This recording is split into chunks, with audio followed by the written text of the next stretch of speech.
welcome to another episode of Monday Night Kickoff, a show that is discussing the latest news on soccer. Anyway, today I am joined by a very special guest, CEO of Stoppage Time and MLS writer Henry Richmond. Pleasure to be here, Oliver. And now we move on to how Liverpool beat Man City, ending the invincible run. Anyway, so what do you think of this game? Yeah, well, Man City, a lot of discussion going into this game being the best team in Premier League history, Man City. And, you know, if they had made the season unbeaten, then they surely would have confirmed that. But Liverpool are a tough test at home at Anfield. Yeah. And they definitely outclassed Man City with a 4-3 win. Yeah, Roberto Firmino, who was doing pretty well. Their in whole that attack game. shined. Their whole attack shined. Yeah, and so was Mohamed Salah. It was solid as well. Mane got a good goal. Yeah. And I think Liverpool deserved the win. Yeah, they And- were the better team.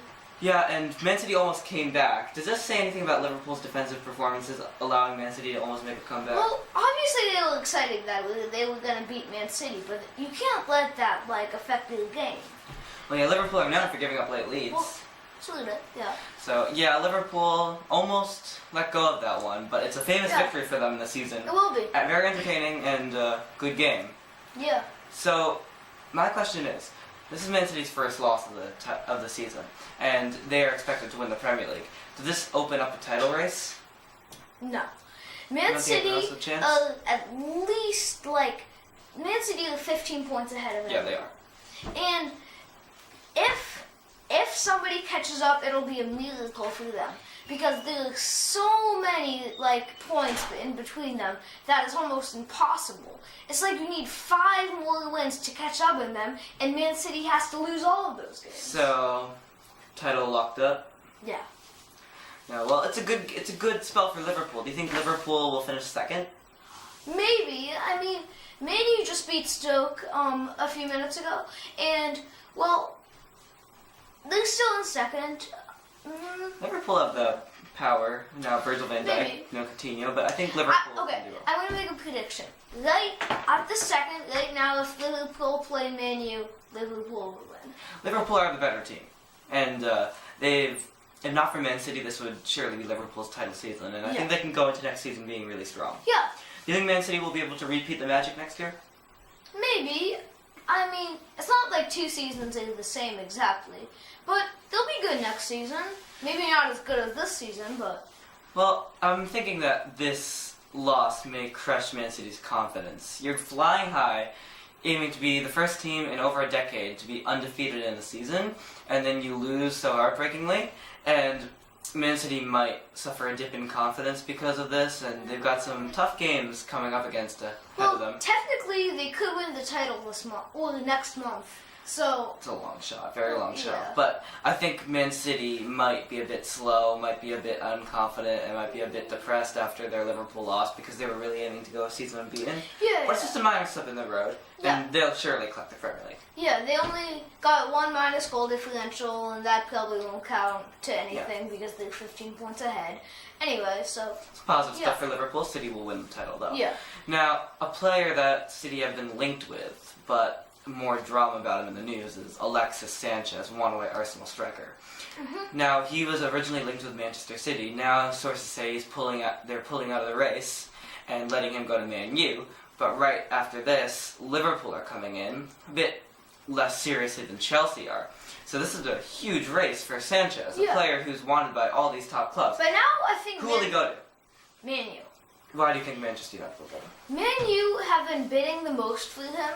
He deserves a move to Man U because Man U is such a good team. And Man City, they're not bidding high enough for him. Chelsea, they just won't get him. And Liverpool, they've just signed too many players. Would Alexis Sanchez be immediately the star player for Manchester United? Maybe. Well, he wouldn't be the star player for Liverpool or Man City. With Lukaku out injured, then maybe he could get a lot of playing time, a lot. But when Lukaku comes in, he could be maybe a super sub or something like that. And I don't know. Sanchez is a better player than Lukaku, in my opinion. And if Sanchez does go to Manchester United, it'll be a big boost for the club. Again, not enough to catch Man City, of course, because they're flying high at the top.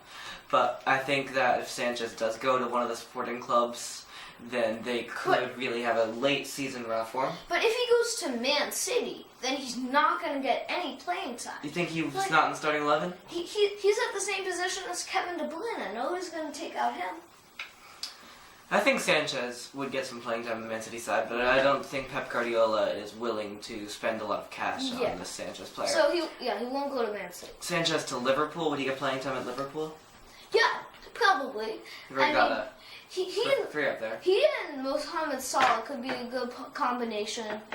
They could maybe change the formation to 2 up top, and Sanchez could maybe play on the left mid. With Firmino? So it could be a 4-3-2. Yeah. Well, it would be interesting to see if Sanchez went to Liverpool. But with Chelsea, Chelsea don't have much to play for. They have a tough UEFA Champions League tie against Barcelona.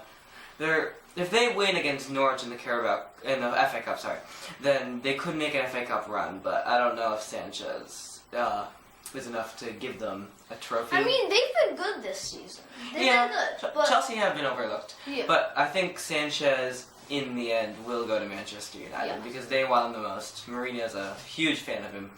I think Sanchez has been itching for a move there. He's itching for a move anywhere, really. And Sanchez to Manchester United is imminent, people are saying, despite the late efforts of Chelsea.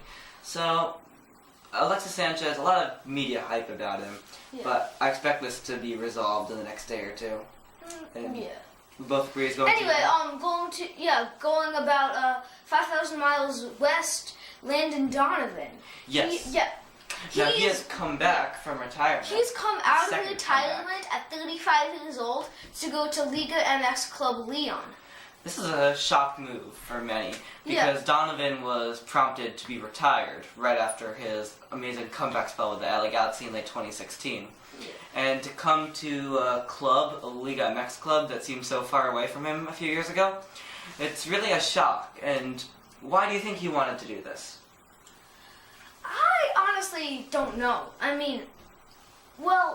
Mexico rivals with the U.S. A lot of people in the Liga MX played on the Mexico national team when Landon Donovan played, and he knocked them out of the World Cup in 2002. And I think Donovan feels that he wants a change of play. He sort of missed out on an opportunity to go to Liga MX. Well, the thing is, he won't stay. I think we can admit that. But I think Donovan will have success and be a fan favorite in Mexico. He's been out of retirement a couple times, and all those times he only stayed for a season, maybe even less. Yeah. Well, I think Donovan will be the most loved, hated player in Mexico, if you get what I mean. Mexican players have hated him for international duty. But I think that he's an envied prospect in there, and coming out of retirement, it's a big move for Landon Donovan. Yeah. And it'll be interesting to see him play for Lyon. Anyway, but Lyon in first in the Liga MX. He could give them a title. He could even run away with them and maybe even win the title. Yeah, that'd be great. But another reason why Landon Donovan might be headed over to Lyon is for political implications. Check out my article on this on StopWatchingHome.com. Yeah. So, Donovan, of course, Donovan's first quote when he came to Lyon in his first interview was, "I don't believe in walls," which is an interesting quote. And it's surely referring to President Trump's wall, proposed border wall between the U.S. and Mexico. Do you think Donovan wants to bridge the gap between these two countries in tense political times? Well, yes, because I think most people definitely do, and the wall, it might not happen, but I think a lot of players don't want it, and a lot of players have spoken out against it, and I think Donovan would want him to be speaking out against this, and it's interesting the political implications inside this, and I think when you look at it, there's more than the eye can reveal to this move. Yeah. Maybe some internal political reasons. Yeah, probably. So still about Mexico, U.S. under-20 starlet and prospect for the future, who's one of the best players in Liga MX. Gonzalez. He has picked Mexico to play for over the U.S. When I thought of him, I've always sort of imagined him as a player for the Mexico national team. But he's grown up in USA. Yeah, he grows up in USA, but he has citizenship to Mexico, and he wanted to play for Mexico, which could maybe even make the U.S. even lose. What do you think? Well, Mexico's a strong soccer nation already, and I don't think he would get a clear promise of playing time if he moved over. Yeah. Now, for the U.S., Michael Bradley is on his way to retirement, and Jonathan Gonzalez is that same position holding midfielder. So if he had chosen the U.S., which he grew up in, which he was born in, which he previously committed to himself, if he had chosen the U.S., he would have been given a sure place on the starting 11. And I think that he might rue this decision if 10 years from now he's not playing regularly. What do you think? Well, definitely. I think he even will do it in the next 1 year because he's going to notice that he won't get any playing time on Mexico and that he should have played for the U.S. He can't change back. I know. Yeah. So I think Jonathan Gonzalez did this as a one-time impulse because obviously the United States are not in the World Cup and Mexico wants to play in the World Cup. I don't know if he's guaranteed a spot on that squad. He honestly, if I'm the Mexican coach right now, you don't call him. I wouldn't. He's a star in Liga MX though. He has been doing well, but I don't think he's experienced enough to play at the top level of Mexico. Well, the U.S. will surely rue this. Yeah. They've missed out on a really top star, and years of trying to scout the best players, they finally get a player, and they miss out on him. Will this cost the U.S. more than meets the eye? Well, maybe. Well, the U.S. they're basically just gonna stay the same because they're not getting any new players. You don't think they're gonna rebound? What? You don't think they're gonna rebound from their failure this year? Actually, they will, and they definitely will in a couple years, maybe less, probably less. But right now they're just on a big slump, and they can recover. But I think Jonathan Gonzalez, they're definitely gonna miss him, miss his presence in midfield. Yeah, definitely. And he might be someone that Sunil Gulati will kick himself over after he might succeed in Mexico. And players like Giuseppe Rossi, Vedada Visicic, who are stars for Italy and Bosnia, they had the choice to go to U.S. Yeah. And I think U.S. definitely wishes that they had him. And it's mistakes on Sunil Gulati's part, and that's why he's not running. So, in conclusion, what can you say about Jonathan Gonzalez? Well, it's his decision. If he wants to play for Mexico, that's fine. But, he should have played... Honestly, he should have played for the U.S. instead. Yeah, I guess that's short term. It's bad short term for him, but it's good long term. So, anyway, a mistake for both parties, but Jonathan Gonzalez will be a controversial figure, so that's interesting. Back to Europe now. This time in Spain, Real Madrid on a big losing streak, and Zidane out.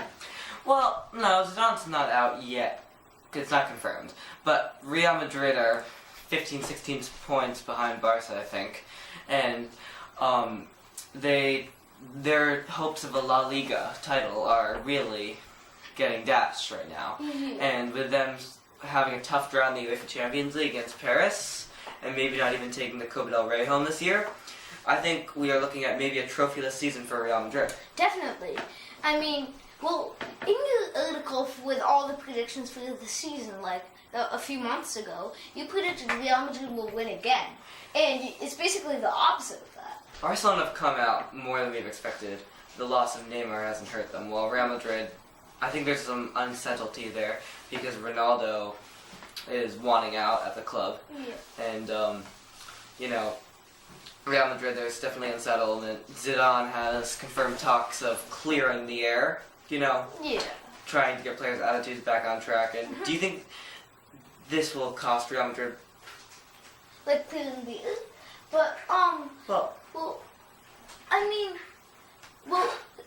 they're not going to win any trophies this season. I think that's all. Think they're going to lose to PSG? Yeah, I'm positive. But PSG, they've been amazing, and Real Madrid, honestly, they've been playing like a mid-table team, and they're just lucky to be in the top 10. That's a strong statement there. They've lost a lot of unnecessary games. Villarreal, Real Betis, Tottenham Hotspur even. And they've definitely had a complacency and attitude toward them this season. But is this enough for Zidane to be out of the squad? Do you think Zidane should be fired? Yes, he should. Definitely. What makes you think that? Real Madrid is historically a top table club coming in first, second, or third every season. And Zidane, he was doing great last season, but something happened too. No, you're wrong about this. Zidane, you look at Sir Alex Ferguson. When he was at Man U, did he ever have any bad spells under Man U? Was there ever a year in which he did badly? Well, sorta. Yes, there was. But United stuck with Ferguson, and look how that came out for them. The most successful club in the world. So, Real Madrid cannot have that little impulse to fire Zidane when things are starting to go badly. They gotta stick with him through thick and thin times. Let me say something. Yeah. No. Zidane, if Zidane is fired, it's foolish by the club board, Perez, and everyone in Europe. Okay, 2 years ago, if US fired Klinsmann, then Zidane deserved to be fired. No, because Zidane. Klinsmann was a pretty This isn't good about coach. the U.S. It's never been about the U.S. I know, but Zidane should not be fired. It's the caliber of a club to keep a manager through tough times and through easy times. And I think that if Zidane is fired, it could be really costly for Real Madrid. They've missed a great chance. Zidane's a great manager. He's won Champions League, and now the first time Zidane is starting to falter, they're thinking about firing him, which is unacceptable for a club of that caliber. But They need to stick through a manager. Succeeding. Ever since the beginning of the season, you could see that they were not playing well at all. And he deserves to be fired. Something's going on. No, Zidane, this is totally an off-season for Real Madrid. But if Zidane keeps his core group of players and uses his tactical genius, then next season will definitely be a stronger year. But if Real Madrid fires Zidane, gets the players used to a new manager, it'll be chaos. And Zidane needs to stay in. Now, Real Madrid have been awful this season, but Real Madrid needs to stick with their coaches. I disagree. That's a very debatable topic, Yeah. and we'll have more on that shortly as Zidane is showing his first cracks under pressure.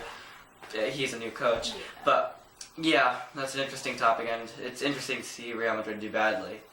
So, thank you for having me on Monday Night Soccer this week. Yeah, you're welcome. And, thanks for coming. Yeah. Okay. And, if you liked this video, please feel free to like and subscribe Down to below. our channel on StoppishTimeHub.com. And go to StoppishTimeHub.com, scroll some all the way great down, articles. become a member, and subscribe. Yeah, thank you for Yep. watching. Thank you.